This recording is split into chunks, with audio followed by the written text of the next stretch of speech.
안녕하세요. 저는 30대 후반의 남성 시청자입니다. 아직 젊은 남자인 제가 이곳 유튜브를 시청하는 게 이상하실 거예요. 그런데 제가 일하면서 귀동냥해야 할 시간이 많다 보니 이곳을 자주 시청하게 됐습니다. 여기 들어오신 분들은 아시겠지만 이만큼 시간 빨리 가고 재밌는 채널은 없거든요. 그런데 저도 나름의 사연이 있는 놈이라 짬을 내서 사연을 보내게 됐어요.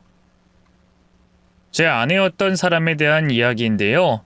이곳에 많은 분들이 시어머니 되는 입장이시라 제 아내였던 사람에게 많이들 화가 나실 거라고 생각합니다. 그럼 제 아내였던 사람이 어떤 짓을 했길래 화를 내게 만드는 사람인지 제 사연을 들어보시죠. 저희 집은 동네에서 알만한 사람은 다 알 정도로 꽤 유명한 집이었습니다. 뭐 대단한 부잣집이나 그런 건 아니고 저희 조부모님이 유명한 식당을 운영하셨거든요.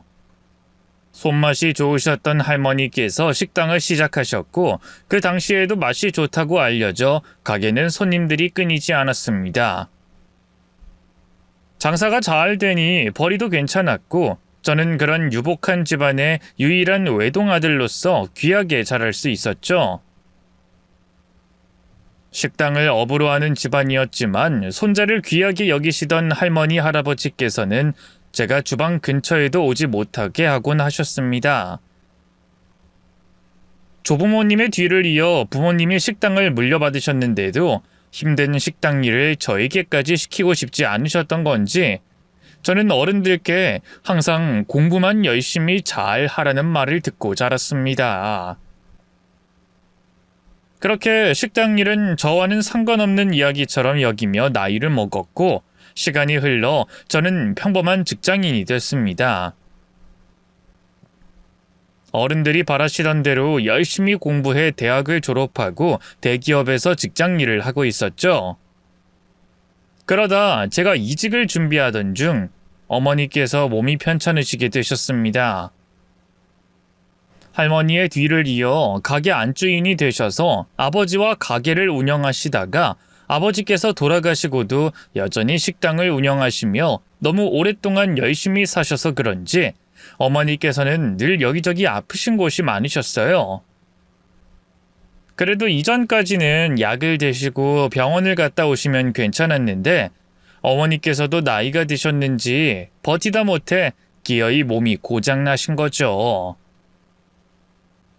그런데도 어머니께서는 아픈 몸을 이끌고 가게를 나가셨어요. 어머니, 그러지 말고 잠깐이라도 가게 쉬세요. 아니면 직원들한테 맡기시던가요. 사장이 가게 비우면 그 가게 망하는 거야. 말도 안 되는 소리 말아라. 그럼 한 몇 달이라도 문 닫고 쉬시든가 하세요. 어머니 지금 그 몸으로 어떻게 영업한다고 그러세요? 아이 됐어. 내가 아픈 게 하루 이틀도 아니고 이 정도는 약 먹고 견디면 그만이야. 두 발로 일어설 수 있으면 장사하는 거지 뭐 이런 거 가지고 가게 문을 닫니? 겨우 이 정도요? 어머니 지금 무리하시면 안 돼요. 의사 선생님이 무리하면 안 된다고 그러셨잖아요. 의사들이 하는 말이 다 똑같지 뭐. 그렇다고 내가 가게 문 닫아버리면 내가 나중에 너희 할머니 낯을 어떻게 보겠니? 수십 년간 해오셨던 가게를 닫는다는 게 현실적으로 쉽지 않은 일이라는 건 저도 알고 있었습니다. 저희 할머니께서도 눈이 오나 비가 오나 가게 문을 여셨으니까요. 하지만 자식 입장에서는 어머니가 나이 들어가시며 혼자 고생하는 걸 두고 볼 수가 없었어요. 때마침 제가 이직 문제로 쉬고 있었으니 하는 수 없이 제가 어머니 일을 도와드리기로 했죠. 어머니의 고집을 꺾을 수 없으니 어머니 일을 덜어드리려 했던 겁니다. 그렇게 저는 뒤늦게 젊어서도 하지 않았던 가게 일을 하게 됐습니다. 그래봐야 주방을 관리하고 음식하는 건 시도도 할 수 없었지만 카운터를 지키고 손님 응대를 하는 것만으로도 몹시 힘들고 진이 빠지는 일이었어요. 한바탕 식사 시간을 보내고 나면 거의 녹초가 됐는데 젊은 나도 이렇게 힘든 일을 어른들은 어떻게 하셨던 건지 도저히 이해되지 않는 겁니다. 수십 년을 핑계나 변명 없이 해오신 저희 조부모님과 부모님이 존경스러웠어요. 어릴 땐 장사가 잘 되니 마냥 좋았는데 그렇게 손님들을 꾸준히 맞이하기 위해서 조부모님과 부모님의 보이지 않는 노력이 있었다는 걸 알게 된 거죠. 그리고 그런 고생을 직접 해보고 나니 저도 배우고 깨닫는 게 많았고 저는 자연스럽게 가게를 이어받고 싶다는 생각을 하게 됐습니다. 지금도 어머니께서 이렇게 버거워하시는데 나중에 어머니께서 나이가 더 드시면 가게 문을 닫아야 할 테고 그렇게 된다면 제가 너무 아쉬울 것 같더라고요. 저도 오랜 세월 이어진 가게의 명맥이 아쉬웠으니까요. 하지만 저는 여태 식당 일을 제대로 배운 적이 없었고 잠시 쉬고는 있지만 하고 있는 일이 있기에 가게를 물려받는데도 고민이 클 수밖에 없었습니다. 괜히 한다고 나섰다가 되려 어머니에게 실망을 안기면 어쩌나 싶기도 하고 저로서도 하던 일을 포기하고 진로를 바꾸기에는 쉽게 용기가 나지 않았거든요. 그래서 저는 선뜻 말을 꺼내지 못하고 혼자 고민할 수밖에 없었습니다. 섣불리 말을 꺼내지 못하고 몰래 주방 이모님들 어깨너머로 요리를 보고 배우며 장사가 끝난 뒤 혼자 요리 연습을 해보곤 했죠. 그렇게 어떻게든 가게를 위해 혼자 용을 쓰고 있는데 그런 제 상황을 알게 된 직원 하나가 저를 도와주더라고요. 식당 일이라고는 아무것도 모르는 제게 많은 조언을 해줬는데 그게 바로 제 아내였습니다. 아내는 어머니의 식당 직원이었는데 저는 저와 비슷한 나이에 식당 일을 하는 아내에게 궁금함이 있었어요. 보통 젊은 사람들은 하지 않으려던 일이다 보니 무슨 사정이 있나 싶었죠. 그런데 얘기를 하면서 알고 보니 어렸을 적 이유도 모른 채 버려져 보육원에서 나고 자랐다는 안타까운 사정이 있더라고요. 그래서 지금도 여전히 혼자 어렵게 지내고 있지만 저희 어머니 밑에서 열심히 배워서 나중에 꼭 이런 식당을 운영하고 싶다는 꿈이 있는 사람이었습니다. 그랬던 아내는 자신이 바라는 미래를 위해 누구보다 열정적으로 일을 배우고 노력하는 중이었죠. 그저 운이 좋아 여유로운 환경에서 부족함 없이 자랐던 저로서는 어려운 상황에서도 희망을 잃지 않고 노력하는 그녀가 대단해 보였습니다. 분명 어렵고 힘든 상황인데도 어쩜 사람이 그렇게 해맑고 밝을 수 있는지 저도 모르게 점점 관심이 가더라고요. 그런데 그런 사람이 제 사정을 알고 저를 도와주기까지 하니 저는 그 사람이 더 좋아 보일 수밖에 없었어요. 특히나 제가 아픈 어머니 대신 가게 빈자리를 지키는 동안 물심양면으로 저를 도와주니까 말이죠. 그렇게 저는 아내에게 도움을 받으며 좋은 감정을 키워갔고 또래였던 저희는 붙어있는 시간만큼 가까워지게 됐습니다. 그 후로 저는 고마운 마음을 핑계로 아내와 밖에서도 만나게 됐고 어느 날 서로 마음을 확인한 저희는 자연스럽게 연인이 될 수 있었어요. 하지만 저는 그런 사실을 어머니에게 알리지 않았습니다. 그때 당시에는 결혼이 확실한 것도 아닌데 괜히 저희가 만난다는 걸 알리면 아내가 불편할 거라고 생각했거든요. 아내는 아내 나름대로 목표를 가지고 일을 배우고 있는데 저와 만나는 걸 어머니께서 아시면 어떻게든 서로 불편해질 상황이 있을 수밖에 없겠다 싶었죠. 그래서 어머니께는 저희 관계를 나중에 차차 말씀드리자 생각하고 있었는데 저희 계획과 달리 결국 알려야만 하는 상황이 벌어지고 말았습니다. 분명 조심한다고 조심했는데 어떻게 된 일인지 이 아내가 제 아이를 임신하게 됐던 거죠. 진엽씨, 나 임신이래. 어떡하면 좋아? 임신? 그게 정말이야? 많이 놀랐지? 미안해. 그래도 너무 걱정하지 마. 내가 희진이 너 꼭 책임질 거니까. 근데 사장님은 어떻게? 여태 비밀로 했는데 갑자기 이런 말 꺼내면 사장님이 나 반대하시면 어쩌지? 뱃속에 생명이 자라는 상황에 더 이상 교제 사실을 숨길 수 없었던 저는 어머니에게 이야기를 할 수밖에 없었습니다. 어머니, 저 희진 씨랑 만나고 있었어요. 만난 지는 좀 됐는데 혹시나 서로 불편할까봐 말씀을 못 드렸어요. 나중에 결혼 이야기가 확실해지면 말씀드리려고 그랬는데 그게 희진 씨가 임신을 했어요. 그래서 제가 책임지고 결혼해야 할 것 같아요. 죄송해요. 진작 미리 설명하고 허락받아야 했는데 어쩌다 보니 일방적으로 통보하게 됐네요. 저는 아내를 처음 만났을 때부터 아이를 가지기까지 상황을 전부 어머니께 말씀드렸습니다. 그런데 제 이야기를 듣고 계시던 어머니께서 내내 얼굴이 어두우시더라고요. 둘이 처음부터 만나고 있었다고? 예, 미리 말씀 못 드려서 죄송해요. 제 딸은 신중하려고 그런 건데 어쩌다 일이 이렇게 됐네요. 그럼 둘이 서로 좋아한다는 거야? 결혼까지 생각한다고? 예, 결혼해야죠. 뭐 제 예상보다 빨랐던 것뿐이지 원래도 만나다가 결혼하려고 생각하고 있었어요. 희진 씨 좋은 사람이잖아요. 글쎄다. 난 너희가 결혼하는 게 맞는지 잘 모르겠구나. 애 때문에 결혼하다가 괜히 서로 안 좋은 일만 되는 건 아닌지. 어머니는 아내가 고아라서 마음에 안 드시는 건지 제 마음을 재차 확인하실 만큼 저희의 결혼을 탐탁치 않아 하시는 듯 보였습니다. 딱 잘라 안 된다고 반대하신 건 아니지만 무언가 마음에 걸리는 듯 확신하지 못하셨죠. 어머니 입장에서야 가게 직원과 아들이 교제한다는 것도 그렇고 만나는지도 몰랐던 저희가 갑자기 결혼 이야기부터 꺼내니 당황스러우실 법도 하다 싶었습니다. 그래서 어머니 말씀이 무슨 말인지는 알았지만 열심히 사는 아내가 좋았던 저는 어머니를 안심시키는 수밖에 없었어요. 어머니 너무 걱정하지 마세요. 어머니께서 뭘 걱정하시는지 저도 알지만 저희 잘할 거예요. 어머니도 옆에서 보셔서 아시잖아요. 희진 씨 좋은 사람이라는 거. 비록 안타깝게도 부모님 없이 외롭게 자랐지만 그런데도 사랑할 줄 알고 주위 사람을 보듬을 줄 아는 사람이에요. 저한테도 얼마나 잘하는지 몰라요.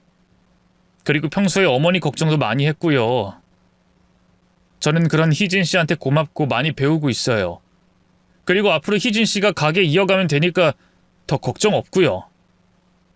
열심히 사는 희진 씨 보면서 저도 반성하고 노력하려 하고 있고 저희 분명 잘 살 테니까 너무 걱정하지 마세요. 저는 끝내 염려하시는 어머니에게 아내의 칭찬을 하며 어머니를 안심시켰습니다. 그리고 더 배가 불러오기 전에 급히 아내와 결혼식을 올리게 됐죠. 어쩌다 보니 예상치 못하게 급한 결혼을 하긴 했지만 전 오히려 잘된 일이라 생각했습니다. 그만큼 아내를 믿고 있었고 저 대신 가업을 이어갈 아내 덕분에 저도 걱정을 덜 수 있었거든요. 난 당신한테 항상 고마워. 그러니까 우리 앞으로 더 잘해보자.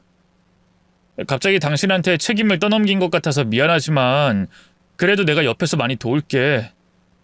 아니야. 난 오히려 날 믿고 맡겨주니 고맙지. 물론 나 같은 게 얼마나 도움이 될진 모르겠지만 나도 열심히 할게. 난 어떻게든 당신이랑 어머님에게 도움되고 싶은데 괜히 모자란 내가 폐를 끼치는 건 아닌가 걱정이야. 무슨 그런 걱정을 해. 당신만큼 적임자가 어딨다고. 솔직히 나보다는 당신이 가게 주인에 어울리지. 뭐 나야 손재주도 없고 아는 것도 별로 없지만 당신은 성실하고 능력 있는 사람이잖아. 당신처럼 걸맞은 사람이 어디 있다 그래? 그동안 뒤에서 나 많이 도와준 것도 그렇고 당신 없었으면 내가 그만큼 못했을 거야. 그러니까 그런 걱정하지 말고 앞으로도 열심히 살자. 나도 당신 많이 도울게. 저희가 결혼했으니 아내가 주축이 되어 가업을 이어나갈 수 있을 거라고 생각했던 저는 덕분에 몸이 안 좋으신 어머니를 두고 마음을 놓을 수 있었고 미뤘던 이직도 할 수 있었습니다. 그렇게 걱정을 접고 결혼 생활을 이어갔죠.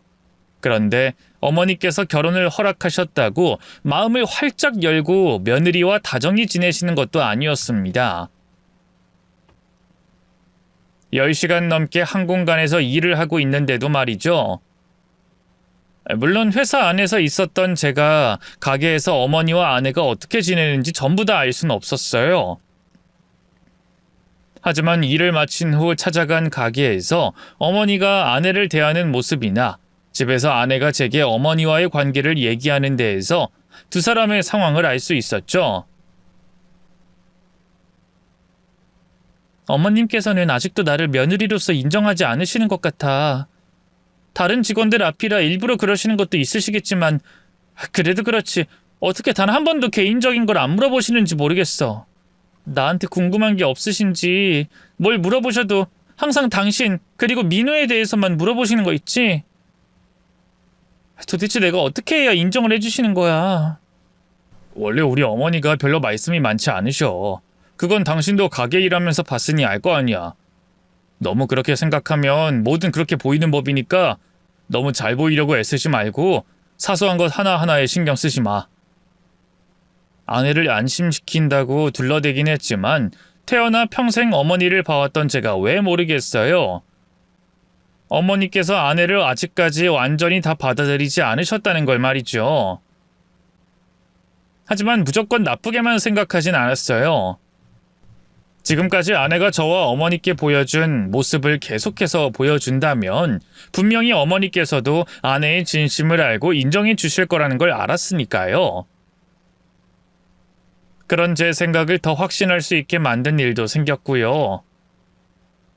아내가 어머니를 모시고 싶다고 말한 겁니다. 어머니를 모시자고? 나야 그럼 고맙긴 하지만 당신 괜찮겠어? 어머니 모신다는 게 생각하는 것처럼 쉬운 일은 아닐 텐데. 혹시 당신 어머니 마음 열겠다고 이러는 거라면 이렇게까지 하지 않아도 돼. 시간이 좀 걸릴 뿐이지 당신 평소에 하던 것처럼 하면 어머니도 곧 인정해 주실 거라니까? 꼭 어머니께 인정받고 어머님 마음 열려고 모시겠다는 거 아니야. 어머님 계속 몸도 안 좋으신데 혼자서 지내시는 거 계속 마음에 걸렸어. 내가 매번 가게에서 어머님 건강 확인하고 당신이 전화 드린다고 해도 바로 옆에서 보는 것만 못하잖아. 또 우리가 옆에 없을 때 무슨 일이 어떻게 있을지도 모르고. 난 어머님과 같이 지낸다고 불편한 거 없어. 애초에 불편한 게 있었으면 당신이랑 결혼하고서 계속 가게 일하려고 했겠어? 우리끼리 지내는 것만큼 편하진 않겠지만 어머님과 같이 살면서 좋은 점이 더 많을 거라고 생각해. 특히 내가 부모님의 사랑을 받고 자라지 못해서 그런지 내 꿈이 시부모님 모시면서 사는 거기도 했거든. 그러니까 어머님 모실 수 있게 당신이 도와줘. 내가 모시자고 말씀 꺼내면 분명히 괜찮다고 말씀하실 거란 말이야. 그때 당신이 내 말 좀 거들어. 알겠지? 처음엔 아내가 어머니의 마음을 하루라도 빨리 얻으려고 어머니를 모시겠다고 한 줄 알았습니다. 만약 그런 거라면 어머니를 모시지 않는 게 나을 거라고 말하려 했어요. 오히려 한 집에서 살면서 고부관계가 악화될 수 있었으니까요. 그런데 어머니 건강이 걱정된다고 또 부모님 없는 유년 시절을 보내서 시부모님을 모시고 사는 게 꿈이었다는 말을 들으며 그런 마음과 이유라면 괜찮을 것 같다고 생각했습니다. 그리고 사실 어떤 마음이든 제가 아내에게 고마워해야 하는 일이기도 했어요. 요즘같이 개인의 사생활을 중요시하고 점점 가족 구성원이 줄어드는 핵가족 시대의 일상생활이 불편해질 걸 자처하며 어머니를 모시겠다고 한 거니까요. 그때 아내에게는 고마운 마음뿐이었습니다. 그런 고마운 아내의 마음이 상처받지 않게 또 몸이 좋지 않으신 어머니께서 조금이라도 더 빨리 몸을 회복하실 수 있게 어머니를 설득해 저희 집으로 모시려고 했죠. 아유, 내가 못 움직이는 것도 아닌데 뭘 모시고 살아. 난 너희들 불편하게 할 생각 요만큼도 없다. 괜히 애쓰지 마라. 네, 어머니, 저희가 불편할 게 뭐가 있어요. 저야 제 어머니인데 불편한 게 없고 그 사람도 시부모님 모시고 사는 게 꿈인 사람인데 뭐가 불편하겠어요. 아니, 거기다 그 사람이 먼저 어머니를 모시고 싶다고 말한 거예요. 몸 안 좋으신 어머니께서 가게 일도 손에 놓지 않으려고 하시고 혼자 계시니까 예전부터 걱정돼서 안 되겠다고 제안한 거라고요. 저도 처음엔 그 사람이 어머니 모시고 사는 걸 너무 가볍고 좋게만 생각하는 건 아닐까 싶었는데 대화를 나누면서 제 생각보다 더 훨씬 많은 상황을 고민하고 고려했다는 걸 알 수 있었어요. 그래서 제가 어머니께 이렇게 먼저 말씀드리는 거고요. 어머니께서 그 사람 아직 완전히 못 받아들이시는 거 아는데요. 그 사람이 어머니 생각하는 건 어머니께서 생각하시는 것보다 더 깊고 진심이에요. 그러니까 좋게 봐주세요. 제게서 아내의 마음을 듣게 된 어머니께서는 많이 놀란 모습이셨습니다. 며느리가 그렇게까지 자기 걱정을 하고 생각하는지 몰랐다는 표정이셨죠. 겉으로 감정을 표현하시는 분이 아니라 내색하진 않으셨지만 어머니 얼굴을 보아하니 이번엔 감동하신 것 같았어요. 어머니 얼굴을 보며 허락하시겠구나 생각했죠. 제가 예상했던 것처럼 정말 어머니께서는 아내 앞에서 모시고 살겠다는 제 제안을 허락하셨고요. 어머니 수락에 기쁘다 못해 눈물까지 글썽거리는 아내를 보며 제가 생각한 것보다 더 빨리 고부관계가 좋아질 거라고 생각했습니다. 앞으로 무슨 일이든 더 나빠지지 않고 좋아질 일만 남았다고 생각했죠. 그런데 제가 너무 섣부른 판단을 한 것 같았어요. 분명 좋아질 일만 남았다고 생각했는데 제 생각과 달리 상황은 나쁘게만 흘러갔습니다. 아내와 어머니 사이의 갈등으로 인해서 말이죠. 어머니께서 저희 집으로 들어오시고 아내가 어머니께 잘하는 모습을 봤을 때만 해도 제 예상은 빗나가지 않을 거라고 생각했어요. 저뿐만 아니라 어머니와 아내도 그렇게 생각하는 것 같았고요. 하지만 예상하지 못한 곳에서 갈등이 시작됐어요. 그 시작은 어머니를 걱정하는 아내의 마음에서부터 시작됐습니다. 아내는 몸이 아프신 어머니께서 일을 그만 손에서 놓으시고 자기에게 모든 걸 일임하길 바랬어요. 어머니께서는 끝까지 가게를 손에서 놓을 수 없다는 입장이셨고요. 사실 크게 걱정할 일은 아니라고 생각했습니다. 어찌됐거나 아내가 몸이 아프신 어머니를 생각해서 꺼낸 말이었고 시간이 많이 앞당겨졌을 뿐이지 언젠가는 아내가 어머니의 가게를 물려받게 될 테니까요. 그래서 어느 쪽 의견이건 어머니와 아내가 이해하고 양보할 거라고 생각했는데 서로 조금도 생각을 양보하지 않는 겁니다. 난 어머니께서 왜 저렇게 고집을 피우시는지 모르겠어. 지금까지 아프신 것만 봐도 가게 때문이라는 건 누구든 다 알잖아. 근데 왜 못 내놓겠다고 고집을 피우시는 거야? 예전에야 가게 물려받을 당신이 다른 일하고 있어서 몸이 아프셔도 어쩔 수 없었다고 하지만 이젠 가게 물려받을 내가 있잖아. 거기다 내가 가게 일을 모르는 것도 아닌데 왜 자신 몸 상하시면서까지 가게를 쥐고 계시려는 거냐고. 당신도 어머니 입장 되면 그렇게 쉽게 가게 일을 놓진 못할 거야. 할머니 밑에서 그 고생하고 나중엔 아버지와 같이 또 그 후엔 혼자서 피땀 흘려 운영해 오신 가게인데 얼마나 많은 추억과 애정이 있으시겠어. 당신이 어머니 생각해서 이러는 건 알겠는데 어머니 마음도 이해해줘. 나도 어머님께서 가게를 어떻게 생각하시는지 알아. 그런데 그것도 상황 봐가면서 행동하셔야지. 지금 어머니 몸이 안 좋으신 게 몇 년째야? 저러다 정말 크게 아프시면 그땐 어떡하려고? 난 어머님 없는 가게 보려고 바빠. 당신은 회사 다니려고 바빠. 그때 되면 어머님 간병이든 가게 일이든 뭐든 한 곳에는 신경을 쓸 수가 없다니까? 그래서 내가 그런 일 생기기 전에 어머님 설득해서 가게 꾸려가려고 하는 거고. 아내 이야기를 들어보면 이해가 안 되는 것도 아니었습니다. 아니, 오히려 아내 생각이 미래를 생각하면 맞는 것 같았어요. 그래서 어머니를 설득하려고 했죠. 하지만 어머니께서는 어머니 나름의 이유가 있으셨습니다. 걔가 가게 일에 대해서 알면 뭐 얼마나 한다고 가게 일을 넘겨? 내가 네 할머니께 가게를 맡아도 된다는 인정받았던 게 가게에서 일하고 몇 년째 되던 해인지 아니? 가게 일이 레시피 안다고 돈 셀 줄 안다고 끝인 것 같아? 당장 내일 가게 영업을 못하는 일이 벌어져도 대처하고 장사할 줄 알아야 하는 게 가게 일이야. 그렇게 하려면 고작 몇 년 배워서 되는 게 아니라고. 근데 네 처가 얼마나 일했다고 나보고 손을 놓으라는 거니? 가게 장사 잘 된다고 아무렇게나 팔면 가게가 잘 될 거라고 생각하나 본데 손님 떨어지는 건 순식간이다. 우리보다 가게 찾아와 주시는 손님들 입이 더 예민하고 더 정확해. 내가 가게 비우면 그걸 귀신같이 알아차리는 게 손님들이라고. 그럼 걔도 내 몸 걱정할 게 아니라 자기가 주방에 10시간이고 20시간이고 나 붙잡고 더 배울 생각을 해야지. 나보고 쉬라니 그게 말이나 돼? 어머니 무슨 말씀인지 알겠는데 그 사람도 어머니께서 완전히 가게에 손을 놓으라는 건 아니에요. 가게 일 봐주시되 병원 치료도 받으시면서 몸을 먼저 완전히 회복하시라는 거죠. 아니, 아무리 생각해도 내 생각엔 그런 뜻이 아닌 것 같다. 걔가 말하는 건 내가 아예 가게 일에 손 떼는 걸 바래. 자기가 자기 식대로 가게를 운영하겠다는 뜻이라고. 나한테 그 잠깐 배운 요령으로 말이지. 어머니께서 아내의 뜻을 오해하는 것 같았지만 그렇다고 어머니께서 하신 말씀이 아주 다 틀린 것도 아니었어요.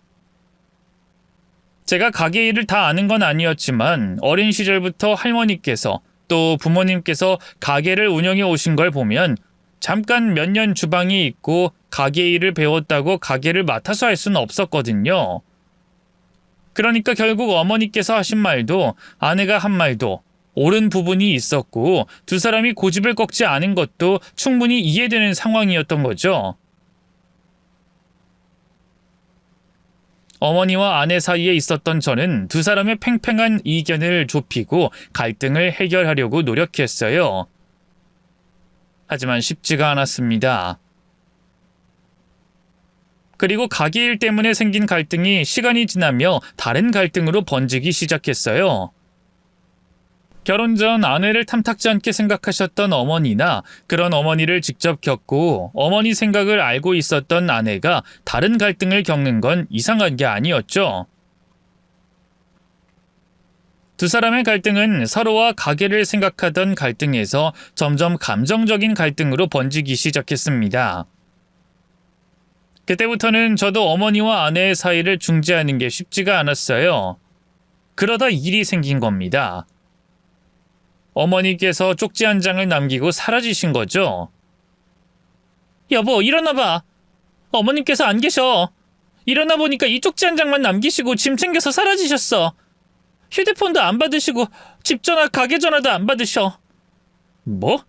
어머니께서 안 계신다고? 갑자기 왜? 어딜 가셨는데? 나도 모르지. 난 우선 어머님 댁으로 가봤다가 거기에도 안 계시면 가게로 갈 테니까 당신은 출근하기 전까지 어머님께 전화 좀 해.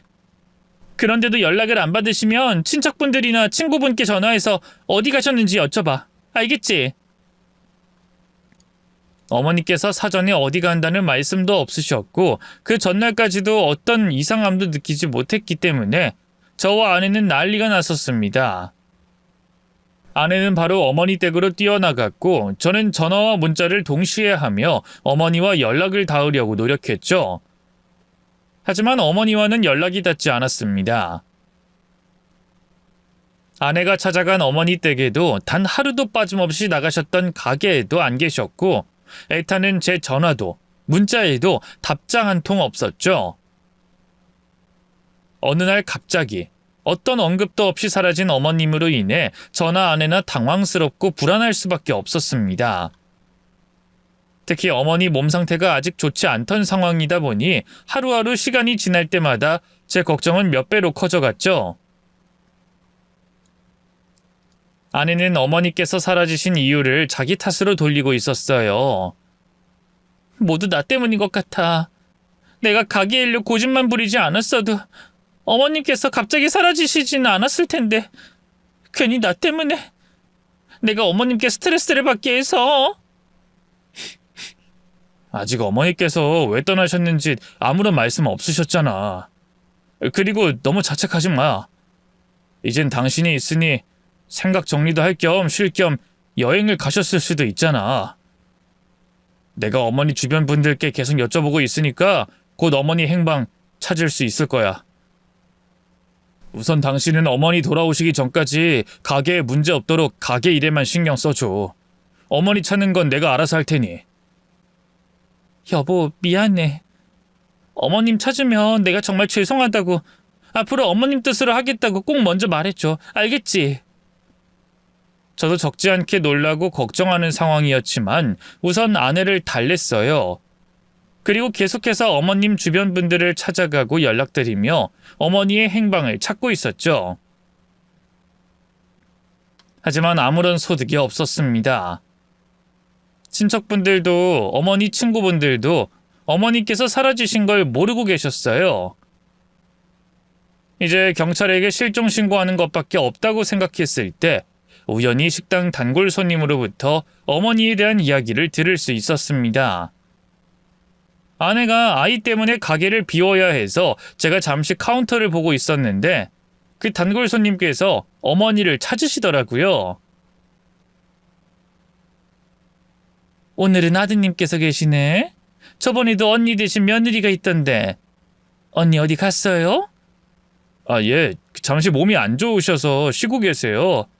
아유, 그래요? 언니가 많이 힘들어하더니 결국 병이 났나 보네. 안 그래도 언니 몸이 몇 년째 안 좋았잖아요. 아, 네. 그런데 내가 가족 일에 끼어들면 좀 뭐하긴 한데 언니 병까지 났다고 하니까 모른 척할 수가 없어서요. 한마디만 할게요. 아드님도 중간에서 힘들겠지만 그래도 너무하다 싶은 일에는 나서서 중재하고 그래요. 아무리 요즘 세상 며느리들도 할 말은 하는 세상이라고 하지만 그것도 선이 있는 거잖아요. 그거 넘으면 누군가는 혼을 내든 질책을 하든 잘못됐다고 말해줘야지. 네? 그게 무슨 말씀이세요? 선을 넘다니 제 아내가요? 몰랐죠?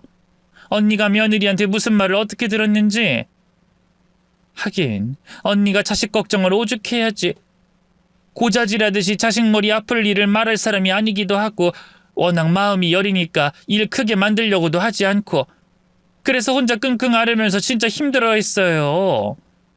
나한테도 안 털어놓으려고 한 걸 내가 며칠 동안 사정사정해서 겨우 얘기를 들을 수 있었다니까요. 혹시 가게일 관련이라면 저도 알고 있었고 중간에서 두 사람 이견을 좁혀보려고 했는데요. 그리고 그 문제라면 그렇게까지 심각한 건 아니었고요. 아유, 우리 아드님이 모르는 게 있다니까. 아드님이 아는 게 전부가 아니에요. 그거라면 내가 이렇게 말 꺼내지도 않았고. 언니가 며느리한테 거의 협박당하듯이 말 들은 건 모르죠? 네? 협박이요? 누가요? 제 아내가 저희 어머니께 협박을 했다고요? 정확히 내가 들은 건 아니니까 협박인지 아닌지는 알 수 없지만 언니가 말하기로는 칼만 안 들었지 협박하는 거 아니냐며 나한테 말했어요. 또 그것 때문에 집안에서도 사소한 것 가지고도 말이 오간다면서 힘들어했고. 근데 아드님 내세우고 손자 내세우는 며느리 때문에 아드님한테도 가까운 친척한테도 말 못한다고 내게 하소연을 얼마나 하던지. 그나마 난 여기 단골로 맺어진 관계라 나한테 얘기해도 어디 말이 돌아서 다른 사람 귀에 들릴 일이 없으니까 얘기할 곳이 나밖에 없었던 거죠. 어쨌든 아드님이 언니 마음 좀 알아줘요. 너무 아내만 챙기지 말고. 혹시 그 협박이라는 말 어떤 대화였는지 알 수 있을까요? 나도 그렇게 이야기만 들어서 잘은 모르겠네. 자세한 건 언니한테 물어보지 그래요? 저 사실은 어머니께서 사라지셨어요. 찾지 말라는 쪽지만 남기시고. 네? 사라졌다고요? 어머, 연락도 안 되고 어디 있는지도 몰라요? 네. 그래서 말인데 혹시 저희 어머니 어디 가실 만한 곳 좀 모르시나요? 조금 전에 하신 말씀처럼 어머니께서 친척분들이나 다른 친구분들께는 아무런 말씀도 안 하셔서 사라진 것도 모르고 어디 계시는지 짐작도 못 하셔서요. 글쎄요. 언니가 어딜 갔으려나. 아, 혹시 거기 갔나? 아니, 그 언니가 언니 남편분이랑 자주 가는 곳이 있다고 했거든요. 잠깐 가게 일 짬날 때마다 간다는 곳인데 거기 근처에 오래 알고 지낸 주민분도 있다고 했는데. 네? 그런 곳이 있었어요? 그럼 거기가 어딘지 아세요? 우연히 얘기를 나누게 된 단골 아주머니께 어머니가 계실 만한 곳에 대해서 듣게 됐습니다. 그리고 어머니와 아내의 갈등이 제 생각보다 심각했다는 것도 알게 됐죠. 아내가 어머니께 어떤 말을 했길래 협박이라는 말이 나왔는진 모르겠지만 어머니의 행방을 찾는 게 우선이었어요. 아주머니께서 알려주신 지역으로 가게 됐죠. 그리고 그곳에서 생각에 잠겨 계신 어머니를 찾을 수 있었습니다. 절 보고 어떻게 찾아왔냐며 깜짝 놀라시는 어머니께 집으로 돌아가자고 했죠. 네가 여길 어떻게 알고 왔니? 여기 아는 사람도 거의 없는데. 그러게 왜 아는 사람도 거의 없는 곳에 있으세요? 몸도 안 좋으신 분이 혼자 계시다 문제 생기면 어쩌시려고. 어머니, 여기서 이러지 마시고 저랑 돌아가요. 집사람 때문에 불편하신 거라면 어머님 댁으로 가요. 이제 저희 집에서 지내실 필요도 없으시고 그 사람이 어머니께 말 함부로 못하게 제가 해결할게요. 아니야, 괜찮다. 엄마 여기서 생각 좀 더 하다가 다 정리되면 그때 올라갈게. 그러니까 엄마 신경 쓰지 말고 얼른 올라가 봐. 가서 네 일도 하고 가게 일하는 희진이도 도와야지. 또 민우도 돌봐야 하고. 그렇게 오래 걸리지 않을 거니까 엄마 두고 가. 아유, 어머니. 왜 여기 계시는지 저 다 알아요. 그 사람이 무슨 말을 했는진 모르겠지만 심하게 말한 거잖아요. 전부 제 불찰이에요. 그 사람 입에서 그런 말 나오기 전에 제가 가운데서 잘했어야 했는데 제가 다시는 그런 말 못하게 얘기할 거고 어머니께서 사과가 필요하시다면 사과하게 만들게요. 우선은 저랑 돌아가요. 제가 걱정돼서 그래요. 부모가 돼서 자식 부부 싸움이나 하게 만들고 그러면 안 돼. 엄마는 내 자식 잘 살고 우리 손주 잘 자라는 것밖에 바라는 것도 없고 또 네 처가 뭐 틀린 말을 했겠니? 젊은 사람이고 걔도 생각이 다 있는데 알아서 가게도 잘 꾸려 가겠지. 내가 지금 올라가면 너도 그렇고 네 처에게도 그렇고 내가 다시 발목 잡는 꼴밖에 안 된다. 그러니까 그냥 가. 이제 엄마가 어디 있는지 알았으니 걱정은 덜 될 거 아니냐. 엄마도 이제 네 연락처 때 받도록 할게. 그럼 됐지? 저는 겨우 찾을 수 있었던 어머니를 모시고 올라가려 했지만 어머니께서는 올라가실 생각이 없으셨습니다. 제가 잘못했다고 아내가 다시는 어머니께 함부로 말하지 못하게 단돌이 하겠다고 말씀을 드렸지만 어머니께서는 끝까지 그곳에 남겠다고 고집을 피우셨어요. 아무래도 어머니를 모시고 올라오려면 아내와 어머니께서 겪었던 갈등을 해결해야만 할 것 같았죠. 저는 아내에게 어머니와 무슨 일이 있었는지 물으려고 했습니다. 다시 가게로 향했죠. 그런데 가게를 찾아갔다가 으슥한 곳에 있는 아내를 목격하게 됐어요. 주방 이모님들과 다른 직원들이 있어 안 그래도 불러내기에 애매했는데 잘 됐다고 생각했던 저는 아내가 있는 곳으로 갔습니다. 그런데 아내가 그곳에서 수상한 통화를 하고 있더라고요. 그러게 내 생각보다 더 잘 된 거 있지? 노인네 그렇게 고집 부리더니 결국엔 사라졌지 뭐야. 자기 고집으로 날 꺾을 수 있다고 생각했나봐. 그래도 고집을 상황 봐가면서 부려야지.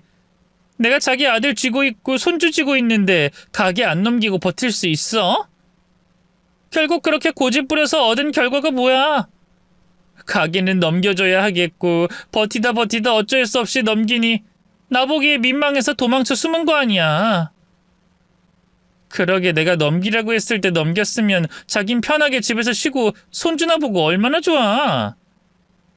결국 자기 부담 자기가 판 거지. 나야 뭐 안 그래도 눈에 가시였던 시모가 사라져서 좋고 이제 그 가게 내 거나 마찬가지야. 나중에 집에 기어들어오면 대표 변경해달라고 하려고. 대표만 변경되면 이제 나 부자야. 맛집 사장님이라고. 그럼 이제 방송에도 좀 나오고 SNS에서도 화제되고 얼마나 바빠질지 아니? 너 내가 시간이 있을 때 나랑 만나야 돼. 나중엔 바빠서 만나줄 시간도 없을 거라니까. 처음 보는 아내의 모습이었습니다. 어머니께서 사라진 걸 걱정하긴커녕 기뻐하고 있었어요. 거기다 가게가 이제 자기 것이고 어머니께서 돌아오시면 대표 명의를 바꿀 거라며 전에 보지 못했던 가게 욕심을 드러내더라고요. 아니, 속에 있던 본심을 얘기하는 겁니다. 그것만으로도 충분히 제겐 충격적인 상황이었어요. 그런데 더 충격적인 이야기를 아내 입에서 듣게 됐죠. 아들 민우와 관련된 이야기였는데 저와 혈액형이 같다고 좋아하는 겁니다. 처음엔 그게 왜 좋아할 일인가 싶었어요. 제 자식이면 저 아니면 제 아내와 혈액형이 같은 건 당연한 일이었고 뭐 딱히 좋아할 일은 아니잖아요. 그런데 좋아할 수밖에 없는 이유를 알게 된 거죠. 어? 남편? 남편은 지금 정신없지. 사라진 자기 엄마 찾는다고.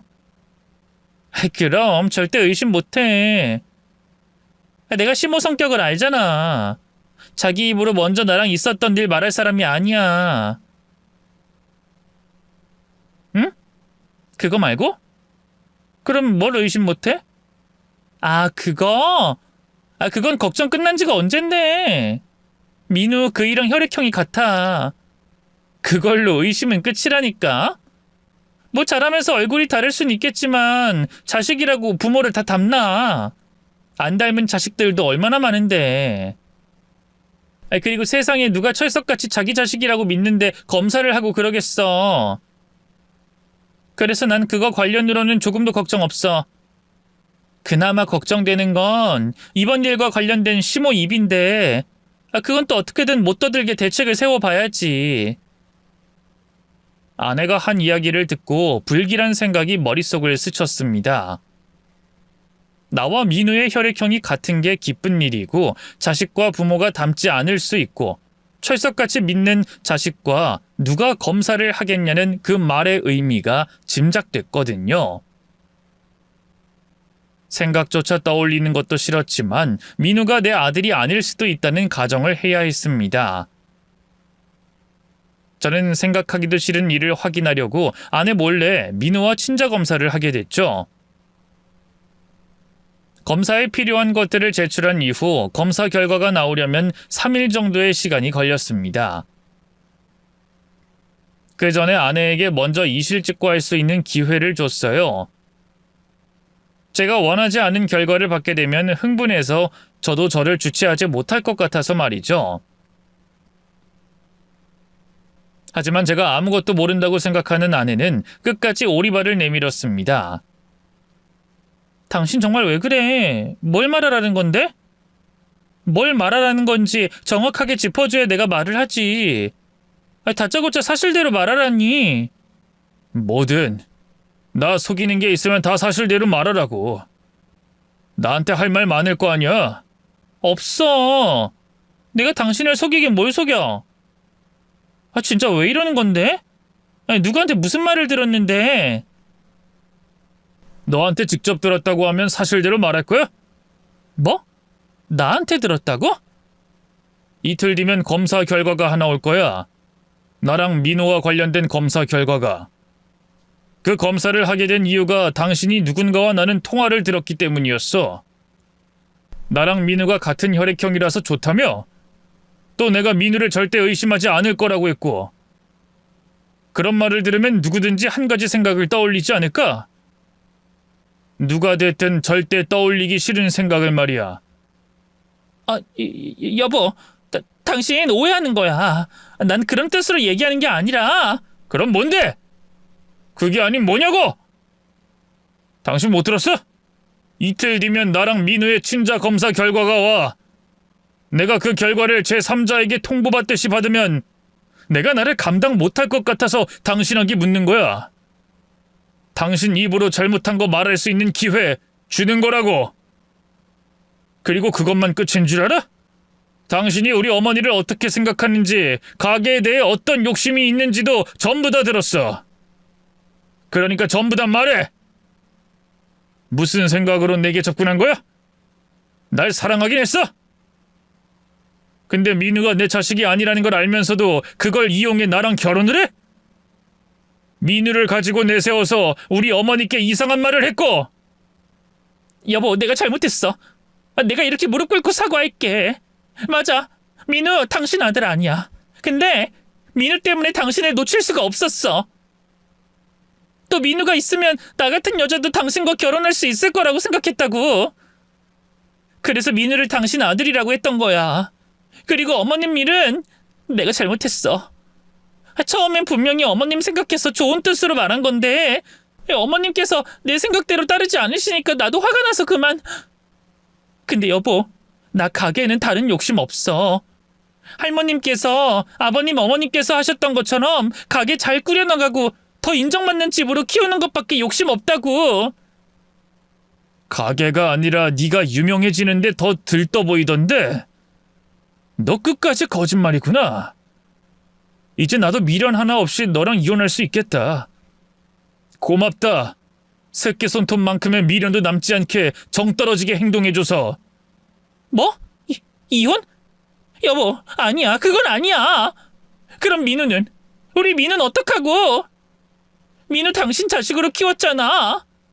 민우는 당신 아빠로 생각하고 있잖아. 너 이런 식이었구나. 민우를 방패막이 삼아서 내세우는 게. 이런 너 보니까 더 확신이 든다. 나랑 이혼하면 민우 친부에게 찾아갈 너라는 걸. 그나마 다행이지. 아직 민우가 어려서 아빠가 달라져도 크게 문제가 없어서 말이지. 너 민우 내세워서 아무리 불쌍한 척한다고 내 결정 바뀔 거라는 생각은 버려. 아니, 그보다 앞으로 할 소송이나 걱정해. 나 이혼이 아니라 혼인 취소 소송까지 할 거니까. 여보, 잠깐만. 내가 진짜 잘할게. 어머님께도 가게 일도 진짜 열심히 하겠다고. 나 어머님 밑에서 수발 들며 가게 노예처럼 열심히 살 거야. 그러니까 제발. 에? 아내는 뒤늦게 잘못을 인정하며 제게 빌었지만 너무 늦었던 상황이었습니다. 아내를 향한 배신감에 절대 용서할 생각이 없었죠. 아내에게 제 뜻을 정확히 전하고 저는 그 즉시 어머니께 내려갔어요. 어머니께는 제가 아내에게 속았던 모든 일들을 설명해 드렸고요. 그러자 며칠 전까지 절대 올라가시지 않겠다던 어머니께서 당장 올라가자고 말씀하셨습니다. 아내가 아직 남아있을 가게로 말이죠. 그리고 어머니 재촉에 올라갔던 가게에서 이번엔 처음 보는 어머니의 모습을 보게 됐습니다. 화가 머리끝까지 차오른 어머니의 모습을 말이죠. 어머님, 제가 죄송해요. 제가 앞으로 정말 잘할게요. 앞으로 어머님 말씀 잘 듣고 가게에 제 몸을 불사르도록 할게요. 저 지금도 내일 저녁 또 모레 할 재료 다듬고 있었어요. 내가 우리 어머님께 가게 일 배웠을 때 말이다. 절대 음식 재료 가지고 장난칠 생각하지 말라고 하셨거든? 근데 이번엔 우리 어머님도 이해해 주실 거라고 믿는다. 네? 그게 무슨 말씀이신지. 마침 잘 됐네. 다른 걸로 때리는 것보단 이것들로 때리는 게 흉이 덜 남겠어. 야, 이년아! 네가 감히 우리 집안을 만만히 봐? 이게 은혜를 이런 식으로 갚아? 너 오늘 죽어! 죽고 새 사람으로 다시 태어나라. 이 돼지고기에 돼지보다 못한 년아! 아주 죽으라고! 어머님, 잘못, 이러지 마세요! 너무 아파요!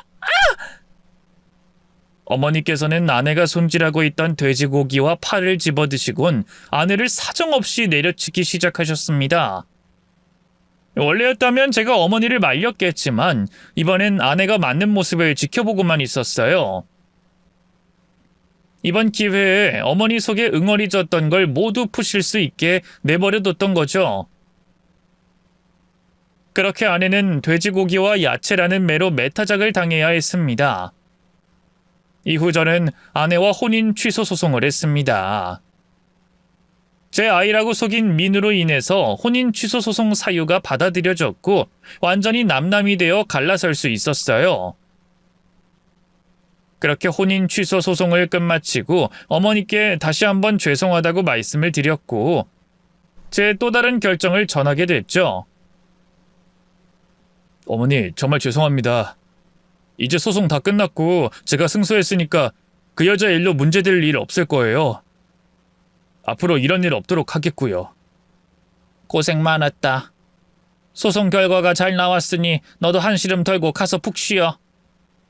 회사도 다니고 소송도 치르고 엄마까지 돌보느라 많이 힘들었을 텐데. 그 전에 제가 드릴 말씀이 있어요. 저 어머니 밑에서 가게 일 배우겠습니다. 이미 저는 결정 다 했어요. 회사에도 퇴사하겠다고 말해놓은 상황이고요. 뭐? 퇴사? 아니 네가 공부한 게 얼만데 그 좋은 머리를 이런 데 쓰면 어떡하니? 그리고 할머니나 네 아빠는 어떻게 생각하겠고? 밖에서 했던 경험은 좋은 경험했다고 생각하고 있어요. 그리고 제가 배운 거 어떻게든 우리 가게에도 쓸 수 있지 않을까요? 저 이번 일 겪고 또 몸 아프신 어머니를 보면서 제가 있어야 할 곳은 밖이 아니라 할머니, 아버지, 어머니의 삶과 피땀이 있는 이곳이라는 걸 알았어요. 그리고 제가 아니면 누가 우리 가게 이어가겠어요? 뒤늦게 배우는 가게 일이 힘들겠지만 어머니 밑에서 차곡차곡 배워서 나중에 걱정 없이 제게 물려주실 수 있도록 노력할게요. 그러니 저 믿어주세요. 저는 우리 집의 가업인 가게에서 일을 하기로 했습니다. 전부터 가업을 이어가고 싶다는 생각은 있었지만 이런저런 생각으로 용기가 없어 피해왔던 선택이었는데 이번 일로 확실히 깨닫게 됐어요. 가업을 진심으로 이어받을 사람은 저밖에 없다는 걸 말이죠. 또 어머니 곁에 제가 꼭 있어야 한다는 걸 말이죠. 그 선택 지금도 후회하지 않고 있어요. 아직 어머니에 비하면 또 가게를 물려받을 후계자라고 하기엔 배울 것도 모자란 것도 많지만 지금처럼 노력하며 어머니 밑에서 배워나갈 겁니다. 그리고 먼 훗날 저 자신도 인정할 수 있는 가업의 후계자가 되어 있을 거예요. 그때가 온다면 여러분께 맛있는 식사 한 그릇 대접해드리고 싶네요. 그날이 빨리 찾아와 여러분과 뵐 수 있길 바라며 저는 이만 글을 마치도록 하겠습니다. 사연 채택해 주시고 읽어 주셔서 감사합니다.